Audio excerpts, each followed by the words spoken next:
बिहार में नई सरकार का गठन हो चुका है। महागठबंधन की सरकार बन गई है। कहा जा रहा है कि 16 अगस्त को मंत्रिमंडल का गठन कर लिया जाएगा और इसको लेकर के तरह तरह के कयास लगाए जा रहे हैं। इसी मसले पर बात करने के लिए हमारे साथ बिहार विधानसभा के पूर्व अध्यक्ष और आरजेडी के वरिष्ठ नेता उदय नारायण चौधरी जी मौजूद हैं। आइए हम उनसे बात करते हैं। बिहार में नई सरकार का गठन हो चुका है और 16 तारीख को कहा जा रहा है कि मंत्रिमंडल का विस्तार होगा। तो सर आप ये बताइए कि मंत्रिमंडल का स्वरूप जो है कैसा होने जा रहा है? अरे मंत्रिमंडल का स्वरूप क्या होगा, कैसा रहेगा, वो तो बात छोड़ दीजिए। पहले जो बेजोड़ दर्द उछल है इस मंत्रिमंडल के बनने से दिल्ली सरकार में बहुत कस के दर्द पेन उठ गया है और ऐसा पेन उनको हो रहा है कि बर्दाश्त नहीं हो रहा है सुई दवाई से। अब ऐसा शुरू हो गया है कि अभी सोचता रहा है, ईडी सीडी भी सोचता रहा कि अब कैसे कैसे करोगे, क्या करोगे। एक बार उसका इलाज ममता बनर्जी ने किया था वेस्ट बंगाल में, अब तो आम जनता इलाज कर रही। ये गोदी मीडिया भी जो है अभी तरबसा हुआ है, देख रहा है कि अब क्या करें भाई, क्या कि वो सबका एक पहचान हो रहा है ना धीरे धीरे करके। ये जो बिहार में महागठबंधन की सरकार बनी है ये महज और मामूली नहीं है, ये ऐतिहासिक दिन है, ऐतिहासिक समय है कि बिहार में तेजस्वी यादव के नेतृत्व में सरकार बनी है जिसके मुख्यमंत्री हुए हैं नीतीश कुमार।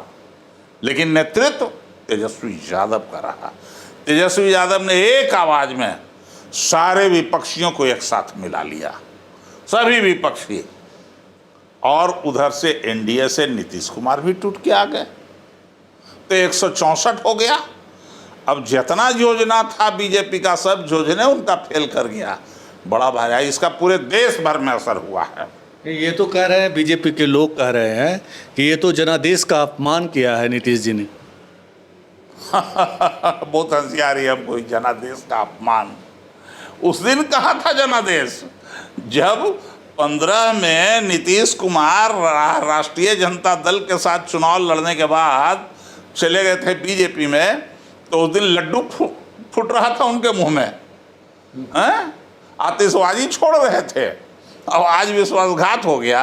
अरे भैया तू बोला था विश्वासघात, हम करी था विश्वासघात, तू करा था लड्डू खा। यही तो है कि अब उनका पहचान हो रहा है, नकली चेहरा सबका पहचान हो रहा है। इसका इलाज अब होगा। इलाज संवैधानिक तरीके से बिहार की जनता जो शुरू करेगी वो दिल्ली के गद्दी तक पहुंचेगी, लाल किला तक पहुंचेगी। जी जी जी सर, ये बताइए कि जिस तरह से आप कह रहे हैं कि दिल्ली तक की गद्दी तक जाएगी, हम उस पर भी आएंगे, लेकिन उससे पहले हम आपसे ये जानना चाहते हैं कि जो बीजेपी के लोग हैं और गोदी मीडिया जिसे आप कह रहे हैं, और यहाँ से जो रामविलास पासवान के पुत्र हैं चिराग पासवान, वो कह रहे हैं कि ये सरकार बहुत ज़्यादा दिन तक नहीं चलेगी, लॉन्ग लाइफ नहीं है इसका, और जल्द ही बिहार में मध्यावधि चुनाव होगा। तो इस पे आप क्या कहना चाहेंगे? जो बोल रहे हैं वो थोड़े बोल रहे हैं, जिनकी बात कहे वो तो बोल रहे हैं उनकी भाषा ना। अमित शाह जी की होम मिनिस्टर की भाषा बोल रहे हैं और प्रधानमंत्री जी की भाषा बोल रहे हैं। तो उस समय बताएगा, उनके हाथ में तो कागज है, ये है, कलम भी है, जो चाहे कर सकते हैं, लगा दें राष्ट्रपति शासन, पता चल जाएगा देश में।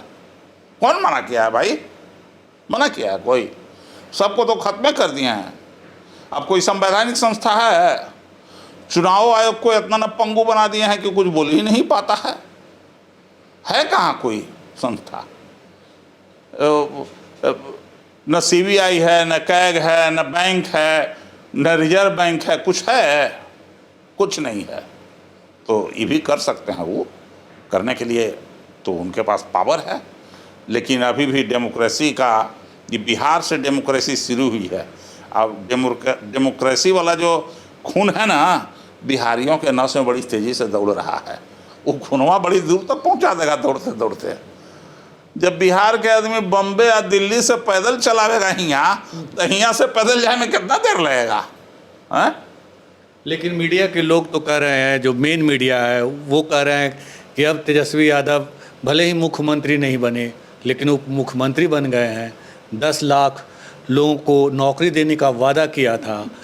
मोदी जी ने उसी तरह से 2 करोड़ लोगों को हर साल रोजगार देने का वादा किया था, लेकिन उसका जिक्र कहीं नहीं है। लेकिन तेजस्वी यादव का जिक्र है। पूछ रहे हैं, सवाल पूछ रहे हैं तेजस्वी यादव से कि 10 लाख नौकरी देंगे। इसीलिए ना मैं कहा कि गोदी मीडिया का पहचान हो गया है। इनके मुंह से आवाज़ें नहीं निकलती है। अरे भाई, पहले इनको पूछना चाहिए कि हर साल 2 करोड़ लोगों को रोजगार देने का बात किया था एनडीए हुकूमत ने, मोदी जी ने किया था, वो कहाँ गया? उसका जवाब दें। 15 लाख रुपया हर को ऐसे ही मिल जाएगा। जब ले आएंगे स्विस बैंक से रुपया, स्विट्जरलैंड से, तब 15 लाख तो ऐसे ही सब लोगों को मिल जाएगा। वो कहाँ गया? अब आज तक एको पैसा आया हुआ से क्या? और स्विट्जरलैंड के और ब्लैक मनी बढ़ गया, डबल हो गया। इन वादा किए हैं कि 2022 में जितना बेघरों के घर वाले हैं, बिना छत वाले, सब लोगों को छतदार मकान 22 में दे देंगे। कितने लोगों को मिला अभी मकान? इसका भी तो जवाब दें। किसानों को कहे थे कि उसकी आय दुगनी हो जाएगी, क्या हाल हुआ? भ्रष्टाचार खत्म हो जाएगा, क्या हाल हुआ? भ्रष्टाचार खत्म हो गया क्या? नोटबंदी कर दी, कहीं कि सारा ब्लैक मनी आ जाएगा वापस, भ्रष्टाचार, काला धन। कितना रुपया आया अब तक? इसका जवाब तो देना चाहिए भारत के आम जनता को। पहले ये सब सवाल गोदी मीडी पूछे। तेजस्वी यादव क्या है भाई? 19 लाख यहाँ वादा किए हैं रोजगार देने का बिहार में। निर्मला सीतारमन जी ने आके कहा था कि 19 लाख लोगों को बिहार में रोजगार देंगे। कितने लोगों को रोजगार दिया गया? इसका जवाब दें वो पहले। तेजस्वी यादव से क्या पूछते हैं भाई? वही बात है कि आपके पास खोफा है तो लगा लगा करके आप पूछते रहिए, बोलते रहिए। अखबार भी आपका है, टीवी भी आपका है। इसीलिए तो हम लोगों ने टीवी देखना बंद कर दिया। देखवे नहीं करते हैं टीवी, जाओ। अखबार पढ़वे नहीं करते हैं। ये सब झूठ का कहानी कहाँ पढ़ेंगे हम लोग? अब देश की जनता से भी अपील करते हैं कि गोदी मीडिया का टीवी देखना बंद करिए, अखबार पढ़ना बंद करिए। सर, आप लोग हमेशा उठाते रहे ये मुद्दा कि संविधान खतरे में है। अभी भी आपने कहा कि नीतीश जी अब इधर आ गए हैं, महागठबंधन की सरकार बिहार में बन गई है। लोगों के मतलब बिहार के लोगों के रगों में जो है लोकतंत्र उबाल मार रहा है। और सीएम नीतीश ने इसका संकेत भी दिया कि 2014 में जो हुआ वो 2024 में नहीं होना चाहिए। तो क्या आपको लगता है कि सीएम नीतीश जो हैं वो मोदी जी का मुकाबला 2024 में कर पाएंगे, उन्हें चुनौती दे पाएंगे? न तेजस्वी जी देंगे चुनौती और न कोई दूसरा नेता देगा चुनौती मोदी जी को 2024 में। चुनौती तो बिहार की और देश की आम जनता और मतदाताओं को देना है, जो उनको छीन रही है। अब बिहार की जनता तो उड़ते चढ़ाई के हरदी लगा देती है, तो उनको हरदी लगा में एवरी टाइम नहीं लगेगा। और उसके प्रतीक हैं तेजस्वी यादव। मतलब चाचा भतीजा की जो जोड़ी है वो मोदी जी को मतलब बाहर का रास्ता दिखा देगी इस बार। बाहर का रास्ता बिहार की जनता दिखाएगी, देश की जनता दिखाएगी, आम मतदाता और नागरिक दिखाएंगे। जी जी जी। सर, ये बताइए कि आपने काफ़ी लंबे वक्त तक सीएम नीतीश जी के साथ काम किया है। आप 10 वर्षों तक लगातार बिहार विधानसभा के अध्यक्ष रहे हैं। बिहार में जब से नीतीश जी महागठबंधन के साथ आए हैं, आरजेडी के साथ आए हैं, तब से ही मतलब तरह तरह के कयास लगाए जा रहे हैं। ये भविष्यवाणी की जा रही है कि आरजेडी को नुकसान होगा, आने वाले समय में बीजेपी को फ़ायदा होगा। तो आप कैसे देखते हैं? और अरे भाई, नुकसान आरजेडी को होगा तो आरजेडी के लोग ना समझेंगे, बाकी लोगों को पेट में दर्द क्यों हो रहा है तो हम ना समझेंगे भाई। वो अपना दर्द अपना समझें, जहाँ से फ़ायदा लेना हो लें। आना तो आरजेडी के मेंबर बन जाएं, आइए, स्वागत है आपका। मतलब कह रहे हैं आप कि बिहार में बाकी दलों का सफाया हो जाएगा। डेमोक्रेसी में किसी दल का सफाया होना अच्छा नहीं है। ऐसा नहीं है कि विपक्ष को नहीं रहना चाहिए, जरूर रहना चाहिए। विपक्ष ब्रेक का काम करती है। हम लोग वैसे लोग नहीं हैं कि विपक्ष का सफाया करने वाले हैं। विपक्ष का सफाया करने वाले दिल्ली में बैठे हैं, जिनको डेमोक्रेसी में विश्वास नहीं है, उनको डिक्टेटरशिप में विश्वास है, इसलिए इस तरह की बात करते हैं। हमसे बात करने के लिए आपका बहुत शुक्रिया सर। बहुत बहुत धन्यवाद आपको।